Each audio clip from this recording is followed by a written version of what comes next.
Every morning, somewhere in the world, someone kneels down in their garden.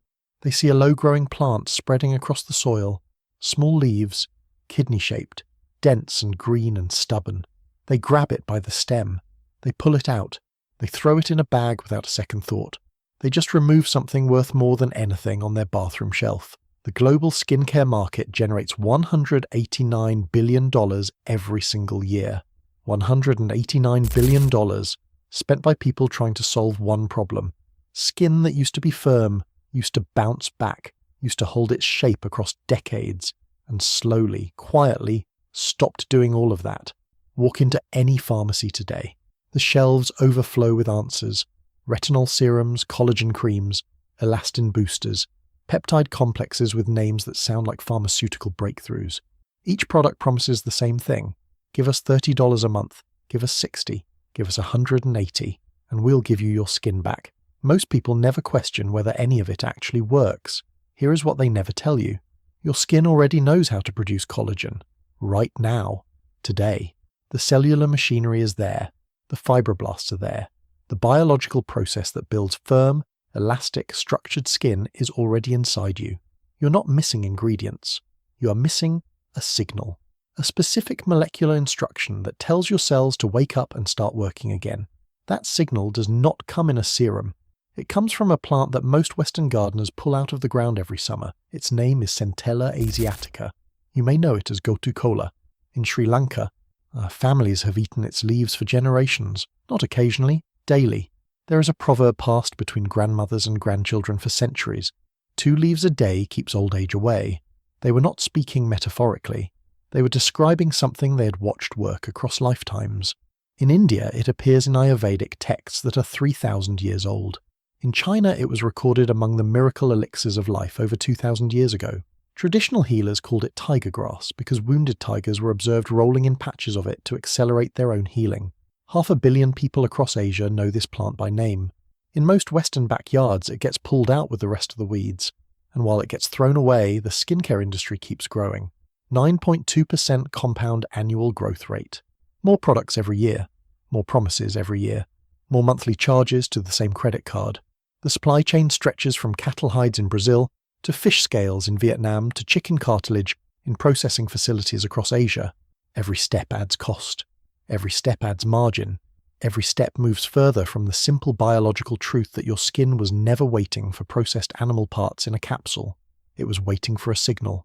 Centella asiatica carries that signal. 4 specific compounds, documented mechanisms, peer-reviewed research showing a 3-fold increase in collagen production in human skin cells.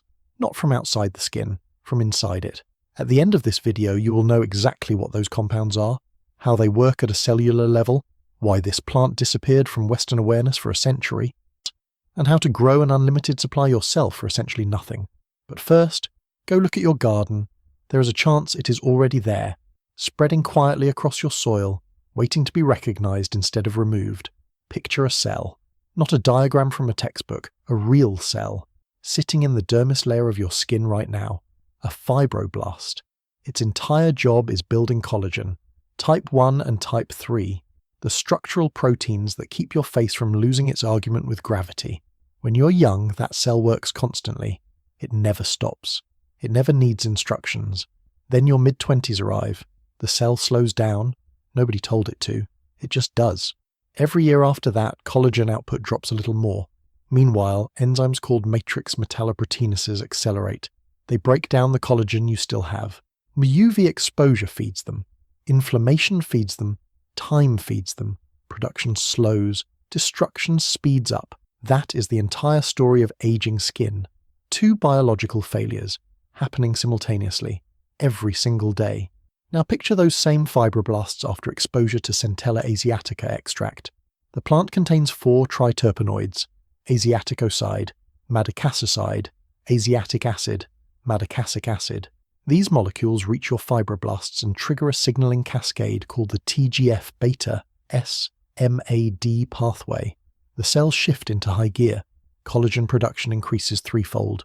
Documented, measured, peer-reviewed. Simultaneously, asiatic acid blocks MMP activity. The destruction enzyme quiets down. Production up, destruction down. One plant, Both problems solved. This is the part that should make you uncomfortable. The research was never hidden. Yeah, peer-reviewed journals, documented mechanisms, clinical trials on human subjects. From 2000 to 2025, publication output on Centella asiatica grew consistently. The science was always there, sitting in databases, available to anyone who looked. Nobody looked, at least not anyone with a marketing budget. Think about what it takes to make something famous. Collagen brands spend millions every year. Influencers receive free products and paid partnerships. Algorithms surface sponsored content directly into your feed. Marine collagen, bovine collagen, hydrolyzed collagen. The words repeat until they feel like facts. Now ask a simple question. Who funds the campaign for a plant anyone can grow in a pot? What corporation builds a sales team around something with no patent, no subscription model, no recurring revenue? What influencer promotes something you buy once and propagate forever from your own windowsill? There is no business model inside your garden. The silence is not conspiracy. It never is. It is just economics. Attention flows toward profit, and Centella asiatica, a plant with 3,000 years of documented human use, offers nothing that a quarterly earnings report can celebrate, so it keeps growing quietly, in gardens across Asia, and in yours possibly right now. There is a moment that happens when people first learn about Centella asiatica. They go outside. They look at their garden differently. They crouch down near the edges, near the damp corners, near the places where low-growing things spread without permission. They look at the small kidney-shaped leaves they have been pulling out for years, and they stop pulling. And so you can grow this plant yourself, not someday, this season, for essentially nothing. Centella asiatica thrives in USDA hardiness zones 8 through 12, Florida, the Gulf Coast, Southern California, Hawaii, the humid American South where soil stays moist and winters stay gentle. If you live somewhere colder, a container on a windowsill works. A pot near a sunny window. The plant does not demand perfection. It demands moisture and warmth and space to spread. Give it those three things and it gives you everything else.